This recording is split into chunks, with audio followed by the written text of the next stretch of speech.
Semua yang besar bermula dari yang kecil. Semua yang tumbuh berasal dari tunas. Sarap. Jika ingin kuat bersatulah. Jika ingin berkah berdoalah. Startup. Harus berdoa supaya startupnya bisa jadi unicorn. Oke. Nih sebelum menjadi unicorn pasti kan ada hambatan. Iya. Apalagi sekarang masa pandemi pasti situasi juga akan lebih sulit gitu ya di masa-masa sebelumnya. Mungkin ke Mas Radium, hambatannya kan pasti ada nih, susah untuk nggak banyak lah seperti biasanya untuk pergi ke luar negeri untuk studi. Kira-kira gimana Mas Radium? Ya Mbak, jadi sebenarnya agak uniknya gini, kalau bicara hambatan, pandemik ini malah bukannya nggak ngaruh, malah membuat kita malah jadi growing sebenarnya. Oh, oke. Tapi ya, dibantu, masih bisa kontak ke studio startup Indonesia nggak? Oke. Jadi gini, kalau saya ngeliat startup studio Indonesia ya, kalau dari sisi hambatan kayak market itu menurut saya nggak terlalu ada isu besar. Paling sih edukasi ya ke masyarakat bahwa jangan takut keluar negeri itu bisa segala macam, TOEFL masih jelek nggak apa-apa, it's okay. Tapi kalau dari saya startup studio tuh ngebantunya lebih ke growth-nya ya. Poinnya gini, misalnya kemarin saya ingat banget ada satu sesi mentorship 2-3 kali sama startup founder yang udah besar gitu ya. Ya saya diajarin bener sama dia, saya presentasi ke dia. Terus ada satu yang saya selama ini pikir baik-baik saja. Begitu lihat slide yang ini dia keras bener gitu. Itu menurut saya kamu nggak bakal berhasil tuh kalau seandainya masih pakai cara seperti itu kayak gitu. Oh kenapa? Iya dicerita. Iya dulu saya tuh pernah kayak gini, masih mikir seperti kayak kamu gitu. Saya ubah, akhirnya saya jadi berhasil. Oh yang kayak gitu-gitu tuh menurut saya itu yang paling berharga dari startup studio. Terus seberapa SSI ya startup studio mereka bisa reachable sampai sekarang masih. Jadi bahkan mereka punya program rutin tiap bulan untuk follow up, ngasih bantuan apa segala macam. Dan luar biasa bantuan ya, kayak network gitu ya. Ini paling baru misalnya kami dengan startup studio lagi membicarakan gimana supaya lulusan SMK bisa kita bantu ada program training gratis ke Jerman kayak gitu-gitu ya. Itu mereka punya jejaring ke beberapa Pemda apa segala macam dibantuin oleh mereka. Itu sangat ini suportif banget dari startup studio. Menurut saya ini program yang sangat luar biasa ya. Oke, berarti masih berkelanjutan ya, istilahnya kapanpun butuh advice masih bisa dibantu. Karena gitu keinginan untuk keluar negeri dari orang-orang Indonesia itu memang cukup tinggi gitu. Betul. Untuk sekolah di luar, kayak seakan-akan bahwa sekolah di luar lah sejatinya pendidikan. Iya, itu masih ada di pikiran kita sehingga itu akan terus berlanjut gitu. Makanya seperti skuter ini sangat bagus. Oke, sekarang saya mau coba ke Mas Adrian nih. Mas Adrian kan merangkul UMKM yang begitu banyak, begitu besar. Meskipun peluangnya banyak, tapi kan pasti kesulitannya juga ada.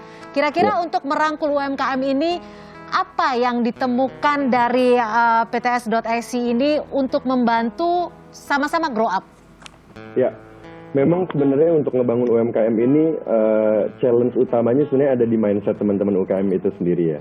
Itu seperti yang kita bilang sebenarnya satu-satunya kunci untuk bisa UKM ini take off jadi company yang besar atau bisnis yang sustainable dan besar itu adalah dengan memanfaatkan kolaborasinya itu antar UKM gitu. Sementara sekarang ini masih banyak yang mindsetnya itu adalah saya ngapain harus kolaborasi sama UMKM yang lain gitu kan.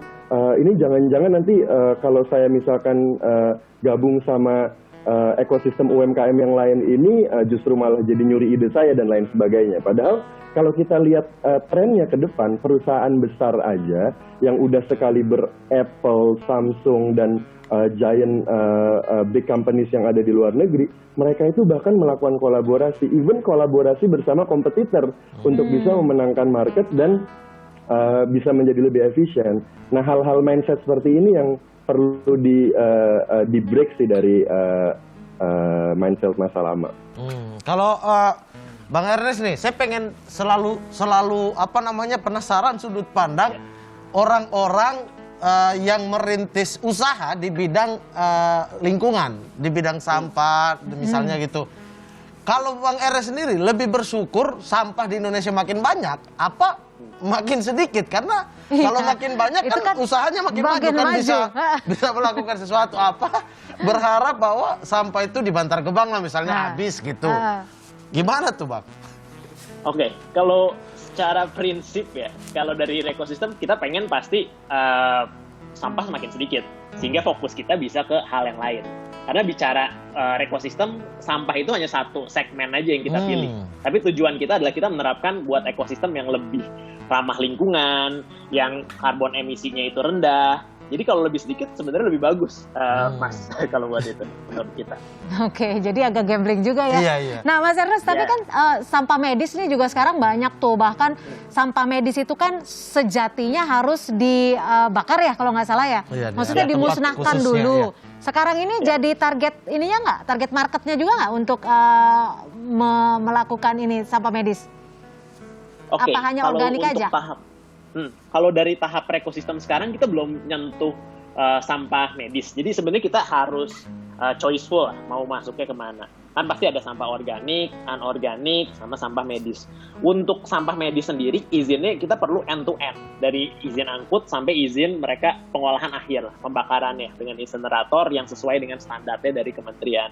Nah, karena kita startup, kita belum bisa nih tap in ke sana. Karena kan masih awal dengan segala keterbatasannya kita. Jadinya itu yang jadi plan jangka menengah nanti. Cuman untuk saat ini sih, even sampah organik dan anorganik sendiri itu masih terkelolanya masih tercampur dan belum terkelola dengan baik. Hanya sekitar 7% lah yang bisa sekarang terserap ke daur ulang sama dikompos. Oleh karena itu kita fokusnya di situ dulu sih untuk saat ini. Gitu. Harus difokuskan ya, karena Iya. yang organik juga masih banyak Masih gitu, Mas. banyak. Intinya sama pemikirannya bahwa isu lingkungan itu menjadi tujuan utama dari Ya. Mas Ernest. Dari situ baru dibisniskan. Oh gitu. Iya. Nah, ngomongin bisnis kan keuntungan. Keuntungan. Tapi kan tujuan startup ini Kak Cynthia, Iya. ini kan untuk membuka lapangan Betul. pekerjaan seluas-luasnya Betul. agar tingkat pengangguran di Indonesia kan berkurang gitu. Ekonominya juga naik gitu makanya kan. saya mau tanya nih masing-masing, ini rahasia umum dari perusahaan, saya mau tanya, berani nggak dikasih tahu di sini? Pegawai Bang Ernest, Bang Adrian, Bang Radium sekarang berapa? Dan pendapatannya berapa nih perusahaan masing-masingnya?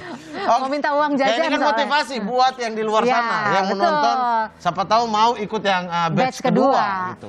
Silakan dari Bang Radium dulu deh. Jadi kalau pegawai tetap, emang ini karakteristik digital startup ya, pegawai tetap kami itu cuma kalau nggak salah terakhir 30. Tapi kami mengelola tutor yang ngajar tadi ya, IELTS apa segala macam itu total hampir 300 sekarang, seluruh dunia.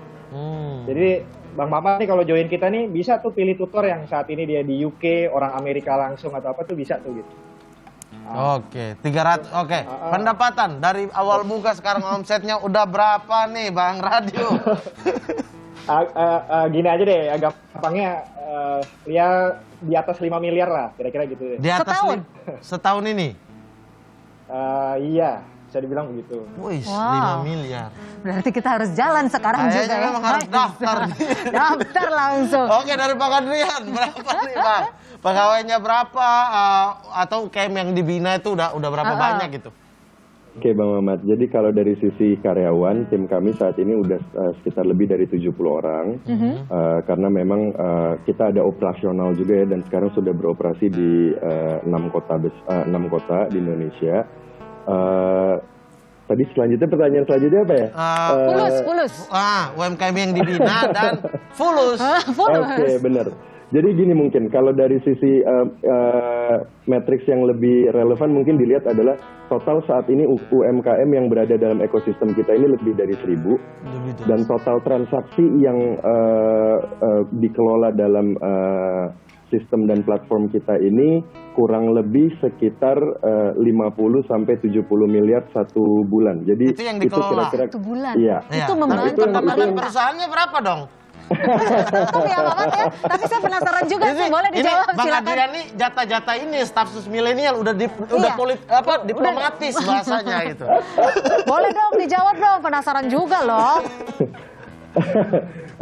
Mungkin gini ya, kalau ngomong tentang pendapatan sih kurang lebih kita itu mendapatkan income, karena kan sifatnya kita revenue sharing ya sama klien-klien kita. itu kurang lebih kita mendapatkan angka sekitar 5% dari angka itu. Oh, 5% dari 70 M. Ya, oke.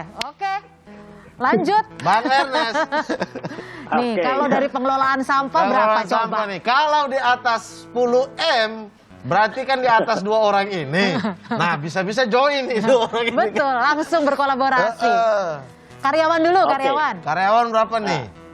Oke, kalau karyawan sih sekarang bisa dibilang ya, kalau Rekosistem dibandingkan dengan PTS.SC, dibandingkan Skuter, saya yang paling junior lah ya dari segi umur startupnya. Karena full operation dengan model yang sekarang itu kita baru jalan di Juni 2020 tahun lalu. Jadi masih di bawah setahun dengan produk yang kita jalankan sekarang. Dan karyawan sendiri sebenarnya kita masih 15 yang full time, yang part time-nya itu kurang lebih 12 saat ini. Kalau bicara dengan revenue, saya bisa bilang masih di bawah Scooters lah, masih di bawah itu. Cuman yang mungkin bisa di-highlight adalah growth-nya sih. Dari total sampah yang kita kelola, kita tuh tiap bulannya tuh tumbuh rata-rata 40% dari bulan-bulan sebelumnya. Jadi grafiknya selalu naik dan tumbuh. Wow. Mungkin itu kali Grafik ya selalu saya highlight. naik, berarti grafik pertumpukan sampah juga di Indonesia naik. Itu yang saya khawatir. Tapi Keuntungannya bukan gitu juga sih, tapi- naik berarti ya. Oke, langsunglah kita bikin usaha. Karena tipsnya udah ada, udah tahu bayangan keuntungan kira-kira berapa. Kalau susah tinggal angkat telepon, tipsnya kurang nih. Tipsnya kurang banyak, Kurang banyak ini, nih, ayo kurang tambah lagi. dibocorin. Saya terkendala di sini gitu. Oke, Dan Lamat. intinya sekali itu lagi. aja ya, jangan sampai dirayu masuk ke stafsus Iya. mau akhirnya Siap Pak kasihan Mamat, siap laksanakan perintahnya. Intinya membuka lapangan pekerjaan sebesar-besarnya. Iya. Bahkan Jangan kita harus tergiur. mengucapkan terima kasih kepada anak-anak muda seperti ini yang sudah membuka lapangan pekerjaan dan masih menghidupkan menghidupkan semangat orang-orang lain di tengah betul. pandemi Dan saat membantu pemerintah untuk meningkatkan ekonomi. Betul, gitu. itu Sekali yang lagi paling terima kasih untuk Mas Ernest Christian Lehman, co-founder CEO Rekosistem. Thank you, keren banget. Radio Mikono, co-founder dan CEO Scooters. Makasih Mas Radio. Dan juga Mas Adrian Gilrandi, co-founder dan juga CEO PTS.SC ya. Terima kasih abang-abang, sehat selalu. Semoga berjumpa di lain kesempatan dan tetap semangat menjalankan perusahaannya. Perusahaannya mau ngelamar. Akan tiba saatnya dunia dikuasai manusia-manusia setengah robot, hidup serba mudah, dunia benderang, tapi hati kita sunyi sepi. Lantas kita bakal tinggal di mana? Kita akan menetap di tepian dunia.